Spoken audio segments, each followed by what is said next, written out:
नमस्कार। The perfect voice के podcast में आपका स्वागत है। मैं हूं किरण तारे। आज हम ऐसे विषय पे बात करने वाले हैं जहां पर लोगों को आम तौर पर इस विषय के बारे में बहुत ही कम जानकारी होती है। हम बात करेंगे वनवासी कल्याण आश्रम और उससे जुड़े सारी गतिविधियों के बारे में और जनजातीय समुदाय के बारे में जो भारत का एक अहम हिस्सा है।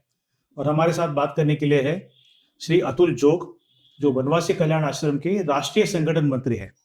अतुल जी, आपका स्वागत है। नमस्कार, नमस्ते, स्वागत है। धन्यवाद। सबसे पहले तो हमारे दर्शकों को आप एक बताइए कि वनवासी कल्याण आश्रम है क्या और वनवासी कल्याण आश्रम कब शुरू हुआ, वो क्या काम करता है। वनवासी कल्याण आश्रम एक सामाजिक सांस्कृतिक संगठन है कि जो जनजाति समाज के लिए सेवा का काम करता है मुख्यतः। और सेवा का काम करते समय उनका जो सांस्कृतिक पहचान है उसकी रक्षा हो और राष्ट्रीय एकात्मता के साथ ये काम करे। इसलिए हमारा जो लोगो है इसमें लिखा है तू मैं एक रक्त, या जिसको हम कहते हैं वनवासी, ग्रामवासी, नगरवासी, हम सब भारतवासी। तो ये मेन थॉट कंसेप्ट को लेकर ये सारा काम शुरू हुआ 1952 में, 1952 में वर्तमान के छत्तीसगढ़ के जशपुर में बाला साहब देशपांडे जी ने ये काम शुरू किया। वैसा तो बाला साहब देशपांडे जी को तत्कालीन जो मुख्यमंत्री थे उस समय, वो सेंट्रल प्रोविंस कहा जाता था, उसके मुख्यमंत्री थे। तो उन्होंने बाला साहब जी को जनजाति समाज में काम सेवा करने के लिए बुलाया था एज ए ऑफिसर। इसलिए 1948 में वो वहां गए और उन्होंने बैकवर्ड एरिया डेवलपमेंट ऑफिसर के रूप में वहां काम किया 4 साल। बाद में नौकरी छोड़ दी क्योंकि नौकरी करने के लिए गए ही नहीं थे वो, उनको जनजाति समाज की सेवा करनी थी। और इसलिए 1952 में ये सेवा का काम शुरू हो गया। तब से लेके आज तक वनवासी कल्याण आश्रम पूरे देश में फैल चुका है। हम आपसे जानना चाहेंगे कि वनवासी कल्याण आश्रम मुख्यतः किस राज्यों में क्या काम करता है। जैसे महाराष्ट्र हुआ, जहाँ पे जनजातीय समुदाय की संख्या ज्यादा है, ऐसे ही राज्यों में ज्यादा काम करता है, या सारे देश में, सारे प्रदेशों में वनवासी कल्याण आश्रम का कुछ ना कुछ काम चलते रहता है। वनवासी कल्याण आश्रम के 2 प्रकार के काम है, ऐसा मैं कहूंगा। एक तो जनजाति समाज के लिए सेवा करना, उनके प्रश्नों को संबंध में समाधान ढूंढने के प्रयास करना। तो जहाँ वनवास जनजाति समाज है, वनवासी समाज है, आदिवासी समाज है, वहां हमारा काम होना स्वाभाविक है। लेकिन जहाँ जनजाति नहीं है लेकिन बाकी नगरीय समाज रहता है, जैसे दिल्ली है, हरियाणा, पंजाब है, वहां तो कोई जनजाति गांव भी नहीं, पूरे राज्य में एक भी जनजाति गांव नहीं, वनवासी गांव नहीं है। वहां पर भी हमारा काम है। या शहरों में भी, मुंबई की बात करेंगे, दिल्ली की बात करेंगे, कलकत्ता की बात करेंगे, तो वहां पर भी क्यों? क्योंकि जनजाति समाज के बारे में जो भ्रांत धारणा समाज में व्याप्त है उसको दूर करते हुए जनजाति समाज इस देश का कितना बड़ा महत्वपूर्ण तबका है या हमारा अंग है समाज का, इसके बारे में जानकारी देना भी आवश्यक ऐसा लगता है। क्योंकि उनके बारे में बहुत सारी भ्रामक जानकारियां और ज्यादातर तो हम जो देखते हैं वो निगेटिव परसेप्शन बनाया गया है, तो उसको पॉजिटिव बनाना आवश्यक है ऐसा मुझे लगता है। जी अतुल जी, इसी विषय पे मुझे आपसे जानना चाहूंगा कि ये जो अलग अलग तरह की भ्रांतियां फैलाई गई है, सबसे पहले तो बात चलती है, हमारे यहाँ पे विवाद होता है कि वनवासी नहीं आदिवासी कहा जाए। तो एक्चुअल में क्या कहना चाहिए? वनवासी कहना चाहिए, आदिवासी कहना चाहिए, जनजाति कहना चाहिए? योग्य शब्द क्या है इसमें? कल्याण आश्रम का कहना है कि हम शब्दों के इसमें नहीं पढ़ते हैं, लेकिन वनवासी शब्द बहुत पुराना है।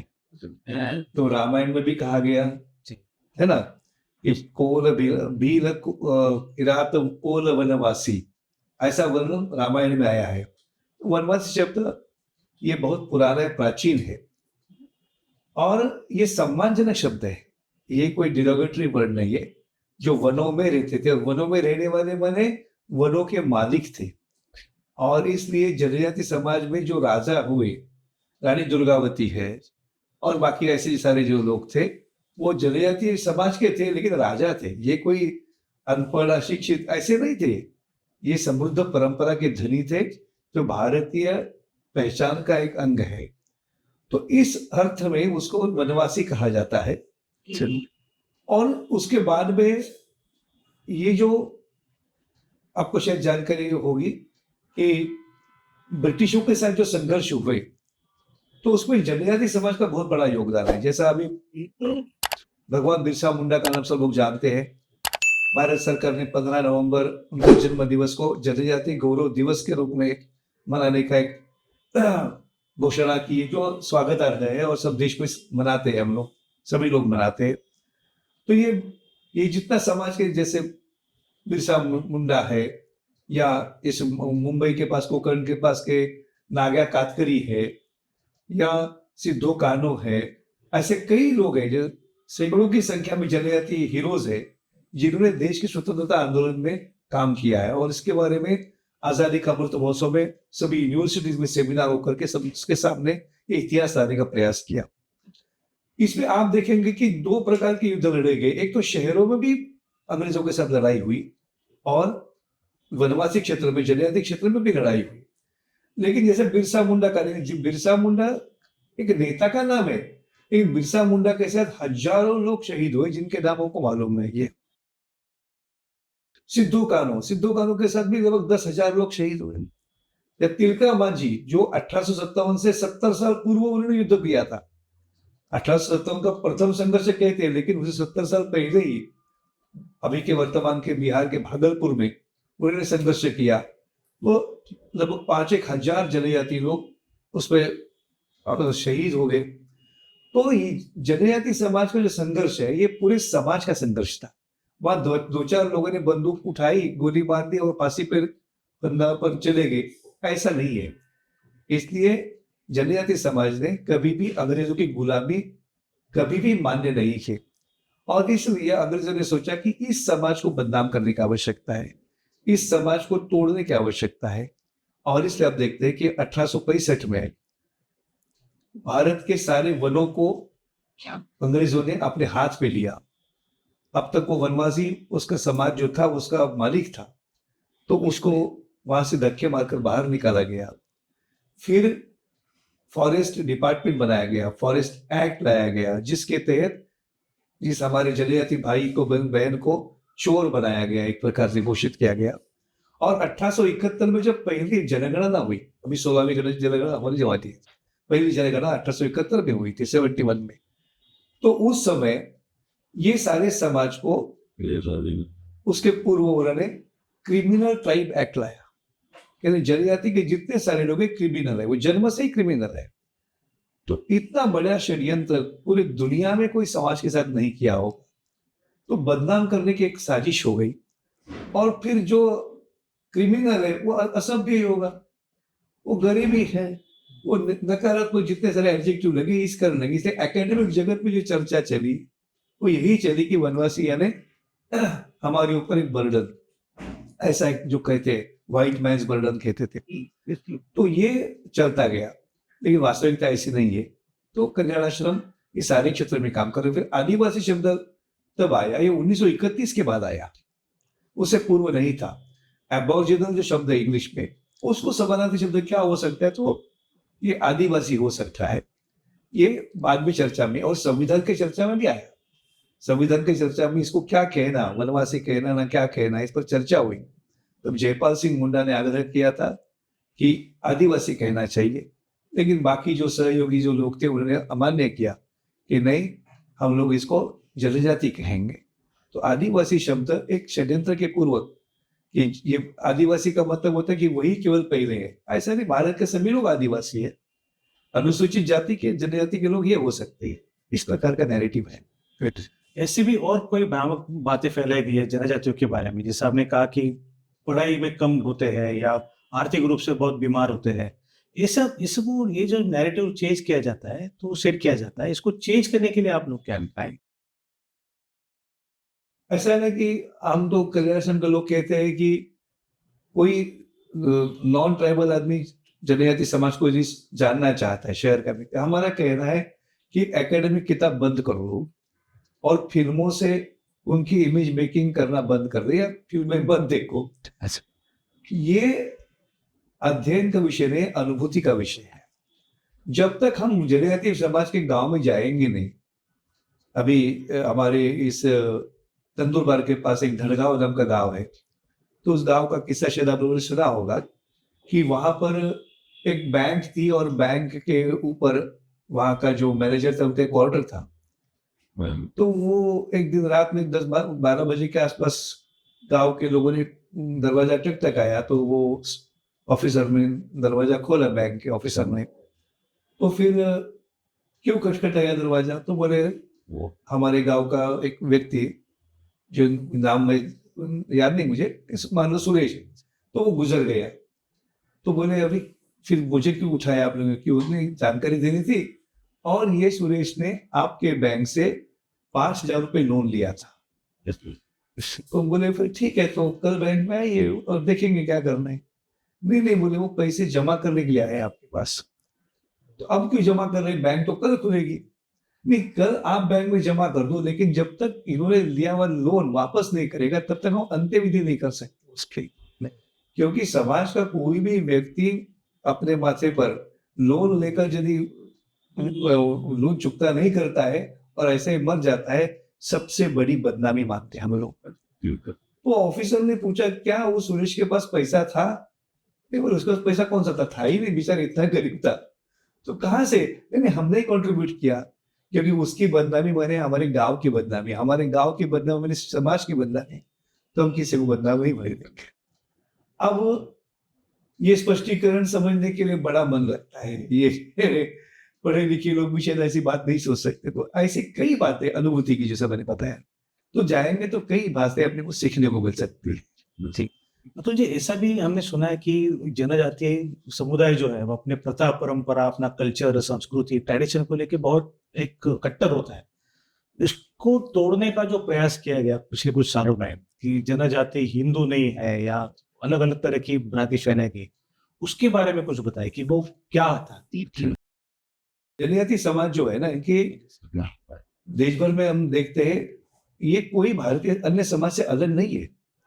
चेहरा मोहरा अलग हो सकता है, वो तो सभी जगह होता है, लेकिन जैसा भूमि को माता मानना, ये सब जगह है।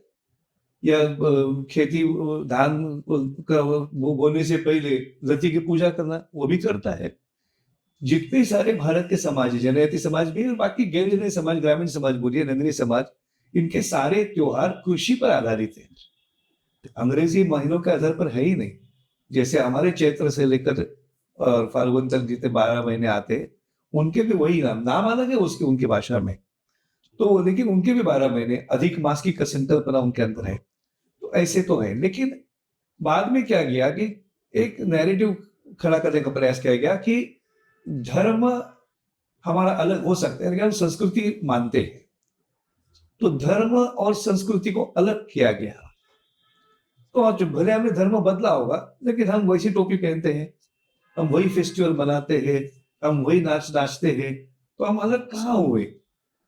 तो धर्म और संस्कृति को अलग करने का प्रयास किया गया। एक मंत्री महोदय को हमने कार्यकर्ता मिलने के लिए गए थे, वो ट्राइबल थे लेकिन धर्मांतरित थे। तो उन्होंने बताया कि वो उराव समाज के थे।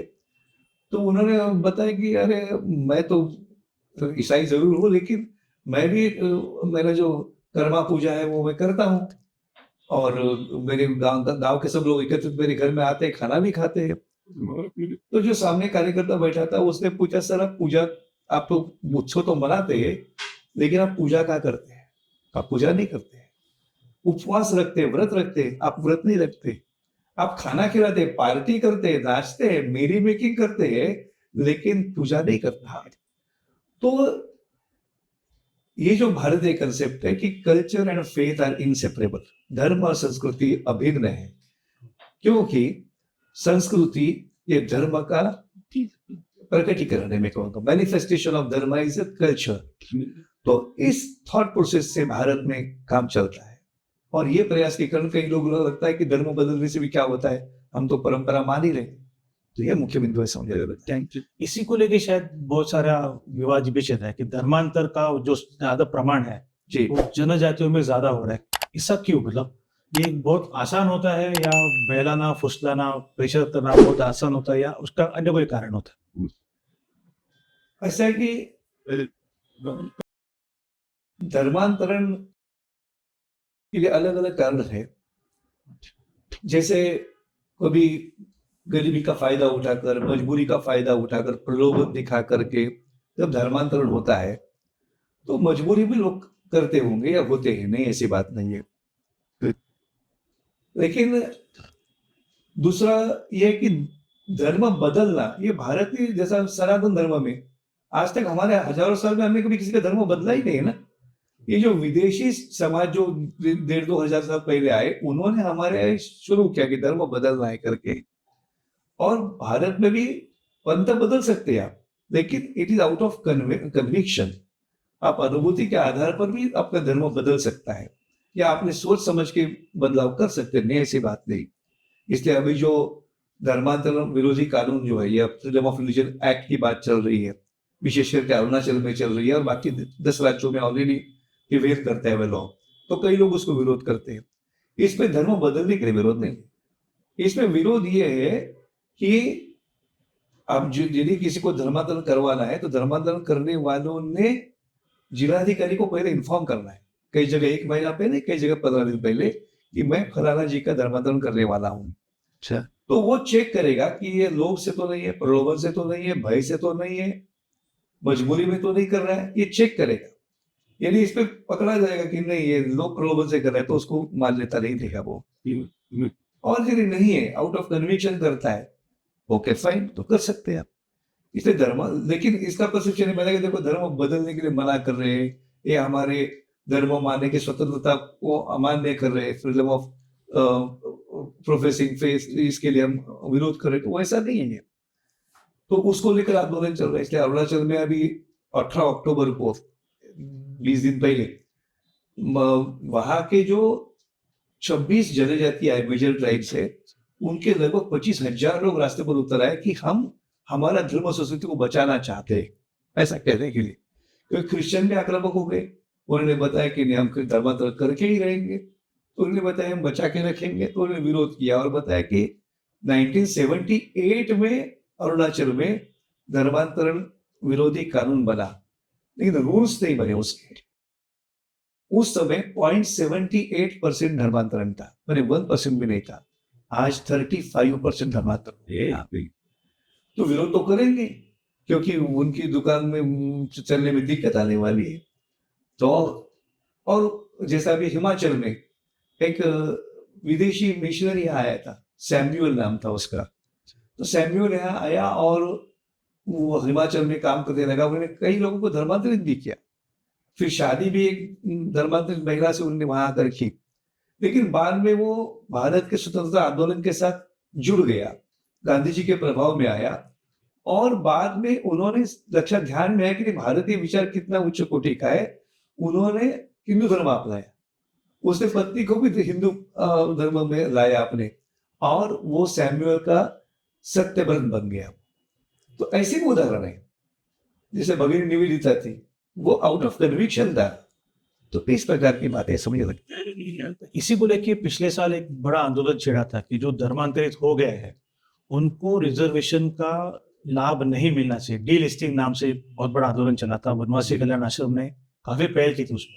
उसके बारे में थोड़ा हमारे दर्शकों को बता सकते हैं कि डी लिस्टिंग क्या था, ये करने की आवश्यकता क्यों है, उसका परिणाम क्या हुआ?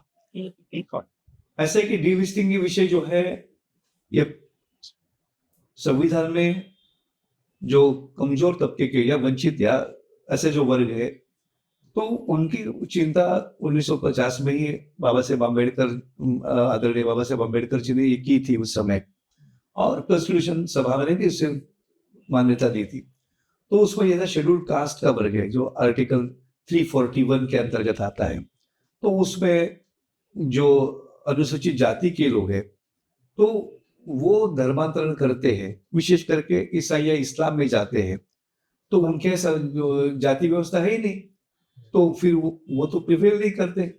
और हिंदू समाज में जाति के आधार पर उनके साथ अस्पृश्यता का व्यवहार किया जाता था, गलत था, या बंद होना चाहिए, और कई जगह भी हो भी रहे, वो अलग बात है।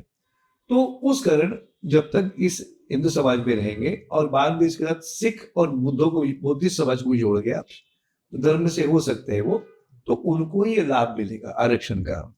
और धर्मांतरण करते, सेमेटिक रिलीजन में चले जाते, तो आपको ये नहीं मिलेगा। ऐसा कानून पास किया गया, सुधार किया गया उसके अंदर भी। तो फिर ये 342 के तहत अनुसूचित जनजाति समाज के लिए भी घोषणा की गई, उसको ये प्रोविजन नहीं है। लेकिन अनुसूचित जनजाति को घोषणा करते समय अनुसूचित जनजाति समाज का जो क्या बोलेंगे तथाकथित हम पिछड़ेपन है वो दूर करते हुए उनके उत्थान के लिए बनाया गया था। और उसमें निहित ये भी था कि इनके धर्म संस्कृति को धक्का न पहुंचे। इस कारण आप देखेंगे नॉर्थ ईस्ट में, अरुणाचल में, मिजोरम में और नागालैंड में आज भी वहां पर अंदर जाने के लिए आपको इनर लाइन परमिट लेना पड़ता है, ताकि वहां की धर्म संस्कृति बचे, इसलिए करने के लिए वो प्रोविजन था। हालांकि फिर भी धर्मांतरण हुआ ये बात अलग है, लेकिन इस प्रकार की चिंता संविधान कर्ताओं ने किया था।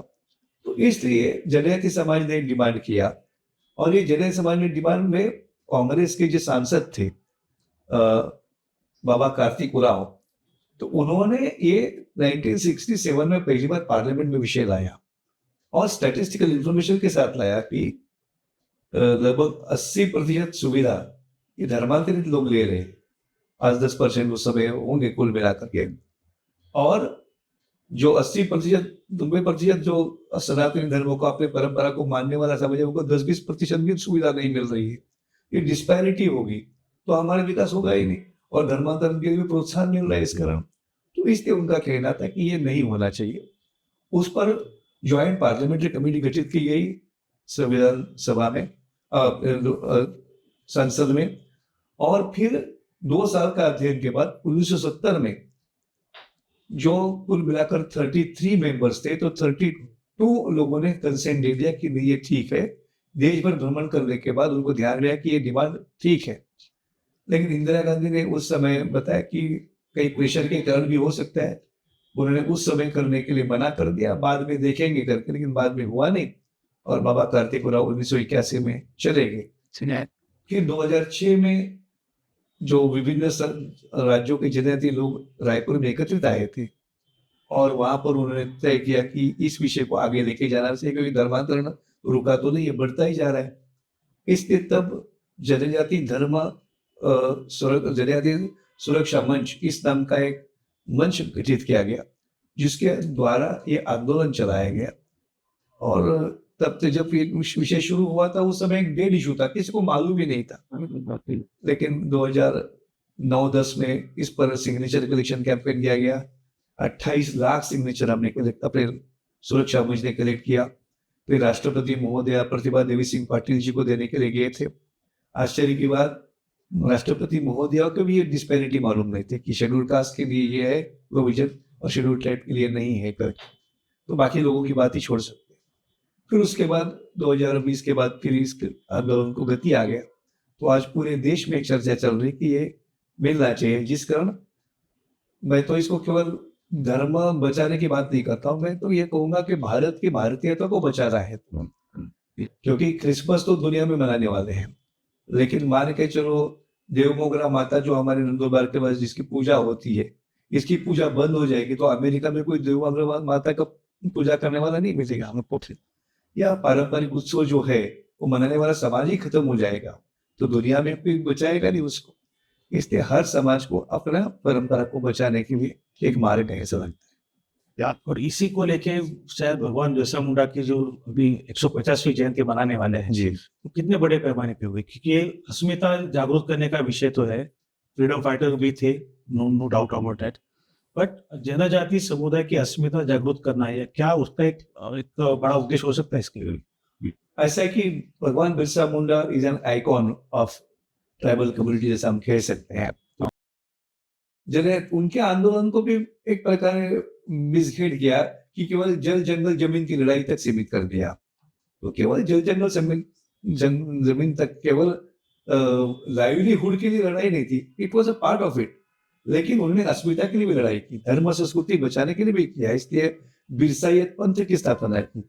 उन्होंने जो नियम बनाए कि भाई तुलसी का पौधा होना चाहिए, गो सेवा करनी चाहिए, पवित्र रहना चाहिए, ये जो सारे उन्होंने 11 कमांडमेंट जो दिए है उसमें, तो वो सब भारतीय धर्म परंपरा को जैसे ही वो है। तो इसलिए वो धर्म बचाने वाले भी थे, समाज में परिवर्तन लाने वाले भी थे, स्वतंत्रता का आंदोलन चलाने वाले भी थे। और 25 साल की आयु में एक ऐसा युवा जो 25 साल की आयु में 1875 में जन्म हुआ उनका 15 नवंबर को, और 9 जून और 1900 में वो चले भी गए। तो 25 साल भी पूरे नहीं हुए उनके जीवन के। तो उतने समय में वो धरती के आबा भगवान बिरसा मुंडा कहलाए। तो समझ सकते हैं कि उनका महत्व कितना विशेष है। और इसलिए ये जो है ये महत्वपूर्ण है। उनका जो जन्म जो है ये केवल अस्तित्व की लड़ाई नहीं, तो अस्मिता की लड़ाई भी है, आइडेंटिटी की भी लड़ाई है। तो इस कारण ये जो 150 साल जो पूरे हो रहे उनके जन्म को, भारत सरकार ने भी उसको महत्व दिया और समाज ने भी उसको माना है महत्व को। तो देश भर में गांव-गांव में बड़े कार्यक्रम होंगे, लोग बड़े उत्साह के साथ मनाएंगे। विभिन्न विश्वविद्यालयों में और सरकारी स्कूलों में, यूनिवर्सिटीज में ये भी बड़े कार्यक्रम होने वाले हैं। तो मैं तो कहूँगा कि ये जो कार्यक्रम है ये केवल जनेदी समुदाय का नहीं, सारे भारत में मनाने का कार्यक्रम है। क्योंकि भगवान बिरसा मुंडा जनेदी समाज के हो सकते हैं, लेकिन he is a national hero. तो नेशनल हीरो वो एक समाज का नहीं होता, वो देश का होता है। और इस कारण इस अर्थ में सब लोगों ने इसको मनाना चाहिए, समझना होता है। अब तो मुझे आपसे एक और विषय के बारे में जानना है कि हमारे देश में नक्सलिज्म बहुत फैल गया था। अभी तो हालात थोड़ा सुधर रहा है, धीरे-धीरे कम हो रहा है। तो क्या ऐसा हो सकता है कि जनजातीय समुदाय को अगर उनका हक मिले, जो शायद पिछले सालों में कुछ नहीं मिला, तो नक्सलवाद बढ़ेगा ही नहीं, तो नक्सलवाद अपने आप ही खत्म हो जाएगा। इसके बारे में कुछ हो रहा है क्या? किसके बारे में कुछ विचार हो रहा है, कुछ एक्शन हो रही है, कुछ हो रहा है? ऐसा है कि पहले नहीं होता था, लेकिन अभी होने लगा है। मुझे लगता है कि समझदारी का अभाव हो सकता है, संवेदनशीलता की कमी भी हो सकती है, क्योंकि हर एक तंत्र को इसमें जिम्मेदार पकड़ना पड़ेगा। जैसे सरकारी नौकर वर्ग वो भी है, राजकीय नेता लोग वो भी उसमें जिम्मेदार है। आज वहाँ के विधायक और एमपीज ये भी उसके रिस्पॉन्सिबल है, उन्हें आवाज मुखर करना चाहिए। तो वो भी कितने बोलते हैं वो भी होगा। विभिन्न एनजीओ की भूमिका भी दिन पर दिन बढ़ती जा रही है। तो इसलिए ये होना चाहिए। और कई राज्यों में अच्छा, जैसा महाराष्ट्र की बात करूंगा तो 5वीं अनुसूची को लेकर यहाँ के जो पूर्व राज्यपाल जो थे हमारे, तो उन्होंने काफी अच्छी पहल की थी, विद्यासागर राव जी।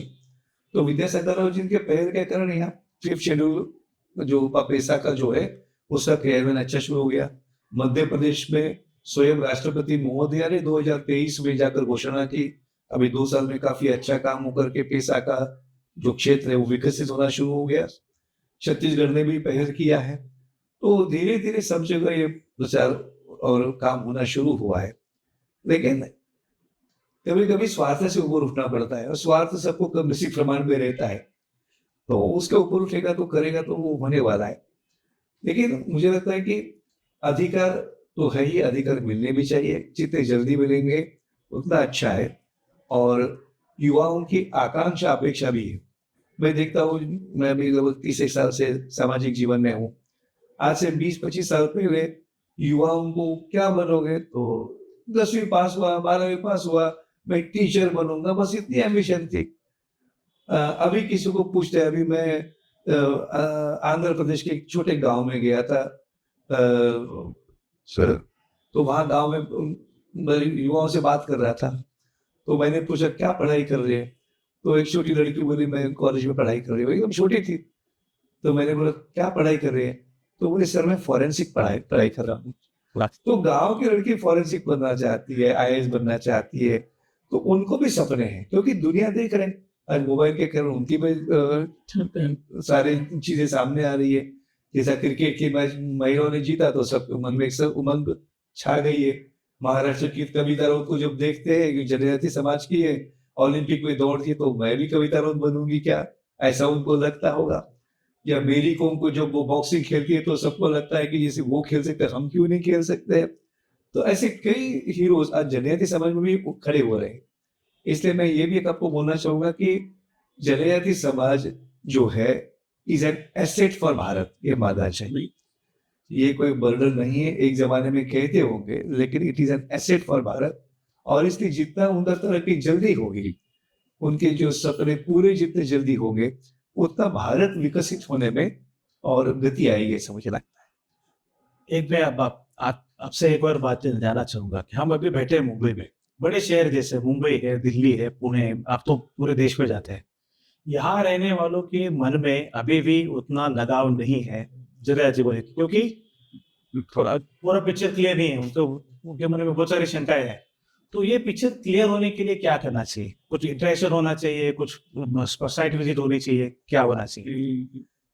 मुझे लगता है कि कई बातें हम कर सकते हैं। जैसा मुंबई की बात करूंगा तो मुंबई में भी मेरे अंदाज से लगभग 1 लाख से अधिक जनजाति लोग रहते हैं। क्या है कि हमारे सामने जब जनजाति व्यक्ति आता है ना, फिल्मों में कोई पेड़ के छाल जिन्हें पहने हैं, या गुलाब का फूल, या कोई मोर पीस लगाया है, ऐसा गांव में कभी था भी नहीं। फिल्मों में ही दिखता है, जो फिल्मों में दिखता है वो कभी गांव में, भारत में असभ्य समाज ऐसा कभी भी नहीं था। तो वो भी हमारे आप जैसे ही घूमता है, कोई स्टूडेंट के रूप में आता है, कभी पेशेंट के रूप में आता है, कोई कोर्ट के केस में आता है, कभी मंत्रालय में आता है, कोई नौकरी करने के लिए आता है।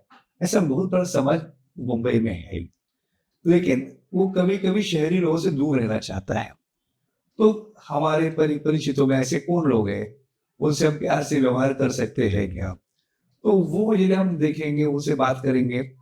फिर जैसा आपने बताया कि भगवान बिरसा मुंडा का जयंती है, जनजाति गौरव दिवस है, वो तो जनजाति क्षेत्र में जरूर मनाएंगे। क्या मुंबई में हम सब लोग मिलकर मना सकते हैं क्या? बड़े कॉलोनी में क्यों नहीं, हमारे इनिशियली छोटी हम्बल बिगिनिंग तो हो जाए। सभी कॉलोनी में कम से कम भगवान बिरसा मुंडा जी का एक फोटो एक दिन रहे, पुष्पमाला अर्पित करें, कॉलोनी के सभी लोग आकर उसको रिस्पेक्ट दे, तो भी एक मैसेज चला जाता है कि नहीं, ये भारतीय समाज ने हमको अपना लिया है। ऐसी बातें भी हो सकती हैं। या उनके कोई फेस्टिवल्स होते हैं, जैसा मैं रायपुर में गया था, तो रायपुर में अपने अपने वैसे उराव समाज के लोग बड़ी संख्या में रहते हैं, तो वहाँ कर्मा पूजा होता है। तो कर्मा पूजा में नगर शहर के लोग मिल के कर्मा पूजा हमारे कैंपस में मनाते। शबरी कन्या छात्रावास का वहाँ कैंपस है। अभी इंदौर में गया था, तो इंदौर में भगोरिया उत्सव, जिसको हम होली के बाद जो रंग खेलते हैं ना, तो उस समय वो भगोरिया उत्सव होता है। लेकिन उसका परसेप्शन क्या बनाया है, अरे वो लड़का लड़की को लेकर भाग की शादी करता है, तो ऐसा है ही नहीं। लेकिन जब इंदौर के लोगों ने चर्चा की हम कर मनाएंगे, तो लोग बोले नहीं ऐसा होगा तो सब लड़कों को भगा के लेके जाएंगे। अरे आपने कभी देखा है कि कुछ सुना है ना? देखो तो सही। लेकिन जब गांव से लोग अच्छे पोशाक पहन के ढोल नगाड़े लेकर आए और जब कार्यक्रम किया, डांस किया और सारा इतना लोग, तो शहर के लोग भी जगना चाहिए, इतने सभ्य प्रकार से आपका होता है तो कभी देखा ही नहीं था। तो इस प्रकार की कई बातें जो है वो प्रत्यक्ष देखने से मिलती है। इसी बात में कहूंगा कि मुंबई कैसे बहुत दूर रही है, 1.5-2 घंटे पर जनजाति गाँव है। आप ठाणे जिला में किधर भी जाइए या पालघर जाइए, आपको बहुत सारे गांव मिलेंगे जो जनजाति समाज वहां रहता है। कातकरी जो प्रिमिटिव ट्राइब माना जाता है, हमसे 1 घंटे पर दूर पर कातकरी समाज को प्रिमिटिव कहना पड़ रहा है हमको, तो जबकि वो विकसित होना चाहिए। लेकिन उन गांवों में भी आज भी कई सुविधा पहुंची नहीं है, जो दिल्ली से 1.5-2 घंटे पर दूर है, वहां पर कभी कभी बिजली नहीं आती है या और भी सुविधा नहीं मिलती है। तो कभी ऐसे गांव का दर्शन कर सकते हैं क्या हम लोग? और आज तक जितने लोग गए ना, वो सिखाने को गए। कल्याण आश्रम का कहना है सीखने को जाओ, सिखाने की आवश्यकता नहीं है। उसको सीखना है तो वैसे भी सीख लेगा, लेकिन सिखाने के लिए जाएगा तो हमारा अप्रोच बदलता है। सीखने को जाएंगे तो उनके प्रति सम्मान बढ़ता है। तो हमारे यहाँ के स्टूडेंट्स को लेकर कल्याण आश्रम जाता है और 2 दिन 3 दिन वहां गाँव भी जाना, उनका इकोनॉमिकल सर्वे करते हैं, बच्चों से बात करते हैं। कोई जगह जाकर कंप्यूटर सिखा के लैपटॉप लेके जाते हैं, बच्चों को सब कंप्यूटर सिखा के लाए, ऐसा कुछ ना कुछ तो वो भी हम कर सकते हैं क्या? और मैं देखा कि बच्चे बच्चों से जल्दी मिलते हैं। तो आज बहुत स्कूल, इतने बड़े बड़े स्कूल है ना, उन स्कूल के बच्चों को अभाव नाम की चीज कभी मालूम नहीं है। ठीक। लेकिन ऐसे क्षेत्र के भी दिखा सकते हैं क्या कि जहाँ एक ऐसी सुविधा मिलने के लिए बच्चों को रुकना पड़ता है। तो ऐसी जो चीजें हैं, इसका दर्शन होगा तो संवेदनशीलता बच्चों के मन में भी उत्पन्न हो सकती है और बच्चों के साथ जल्दी मिस होता है। अभी वो गांव के बच्चों को शायद इंग्लिश बोलने को नहीं आता होगा, एक फुटबॉल खेल के देखिए, कोई बड़ी की बड़ी टीम भी जीत नहीं सकती है। जंगल का नॉलेज उनको जितना है, वो शहर के लोग उसके सामने हार जाएंगे। तो उनकी भी कुछ स्ट्रेंथ है, शहर के लोगों की भी स्ट्रेंथ है। क्या हम इस प्रकार के कम्युनिक कर सकते हैं क्या? या यहाँ के जो अलग अलग कार्यक्रम होते हैं उनमें कभी पारंपरिक नृत्य टोली को बुला सकते हैं क्या हम लोग? सम्मानजनक, ये केवल दिखाने का नहीं है, तो दर्शन का भाग है। या आज पद्मश्री प्राप्त ऐसे कई जनजाति लोग हैं, राही भाई पोखरे जो सीड मदर के रूप में जानते हैं। क्या हम यहाँ के कोई कॉलेज के या कोई बड़े फंक्शन में या अलायंस क्लब है, रोटरी क्लब, उनको भी बुला सकते हैं क्या? बुलाए तो अच्छी बात है। इस वर्ष जो चेतराम पवार जी को जो पद्मश्री मिला है, उनका काम बोलता है, वो तो कुछ बोलते ही नहीं। ऐसे भी लोग हैं। तो इस प्रकार हम एक दूसरे के साथ जुड़ के करेंगे तो कई बातें हम कर सकते हैं, समझ लगता है। जनजाति समाज हमारे देश की एसेट है और अगर भारत को विकसित बनना है तो इस एसेट को और भी हमें समृद्ध करना पड़ेगा।